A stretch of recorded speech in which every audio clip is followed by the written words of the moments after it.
As we move into the S in races, which stands for sum it up, let's take the time to go back to what our notes should say for the R, the A, the C, and the E. Let's go back starting with the R. The text helps readers believe Miss Franny and Opal will remain friends for a long time. Now we're moving to the A. The author gives clues to help us know more about their friendship. We also wrote earlier in the week our C. The text says, and then she turned around and winked at me, and I smiled back. I had just made my first friend in Naomi, and nobody was going to mess that up for me. I'm noticing that C came straight from the text because it means cite evidence from the text. And yesterday we also wrote our E. E means explain, and we always use the same sentence starter. Since the text says blank, this shows blank. So I'm noticing it says, since the text says Miss Franny and Opal became friends, this shows they will be friends for a long time. So now I'm ready to move to the S in races. I write, we all write? You say, I got it. I got it. My S in races stands for sum it up. Sum it up is another word for conclusion. So I'm going to use that in my S. In conclusion, comma, and now I'm going to state the same information again that I already have in my R, which is that the two will stay best friends.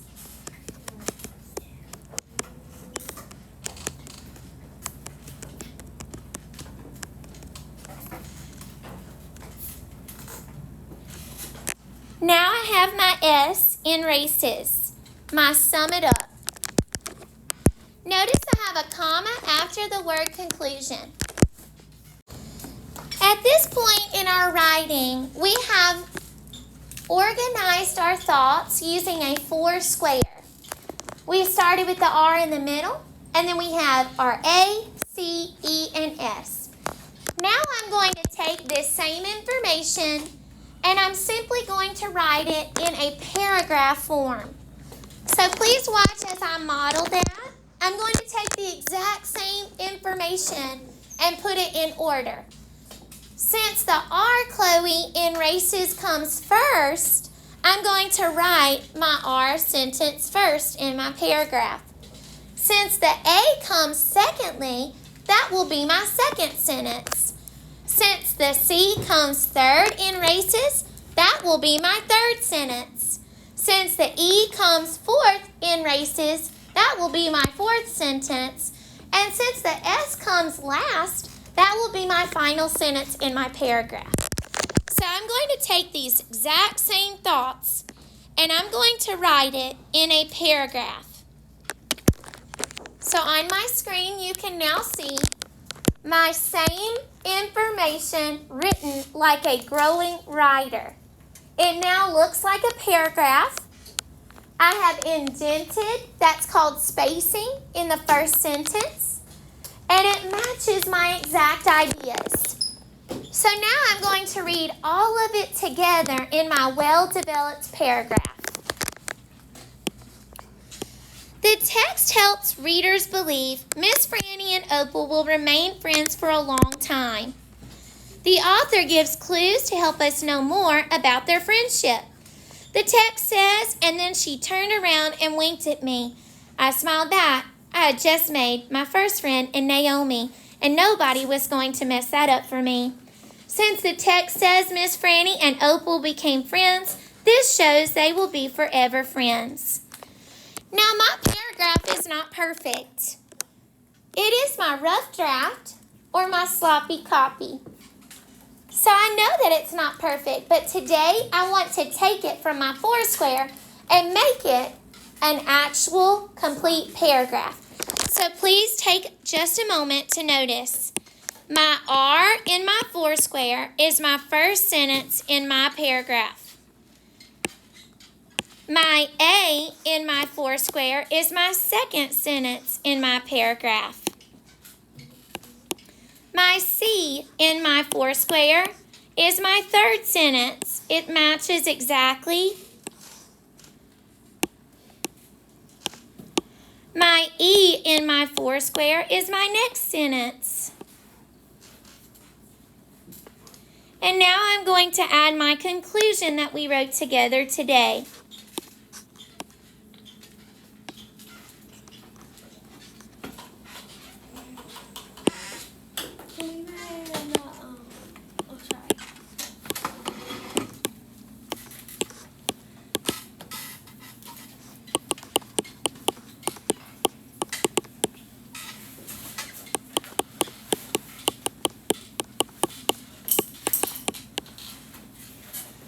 Now that I've written my conclusion into my paragraph, it is my final thought. In conclusion, the two will stay best friends, and it is also my final sentence in my paragraph. So if I organize my writing well, then I can create my first draft or my sloppy copy in paragraph form. Now our directions tell us you will also do the same thing.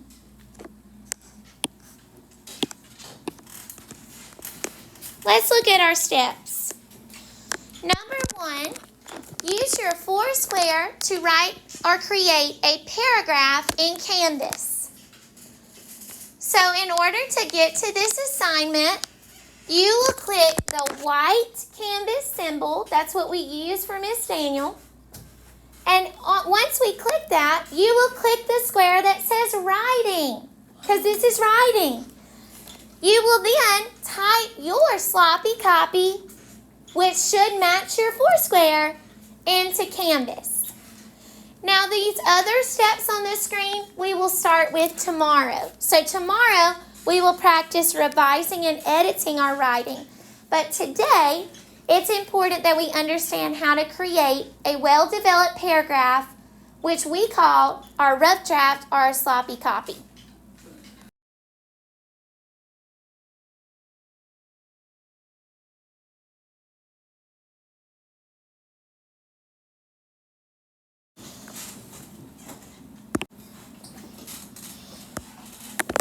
I now have a sentence from our brand new text about grizzly bears that we just read.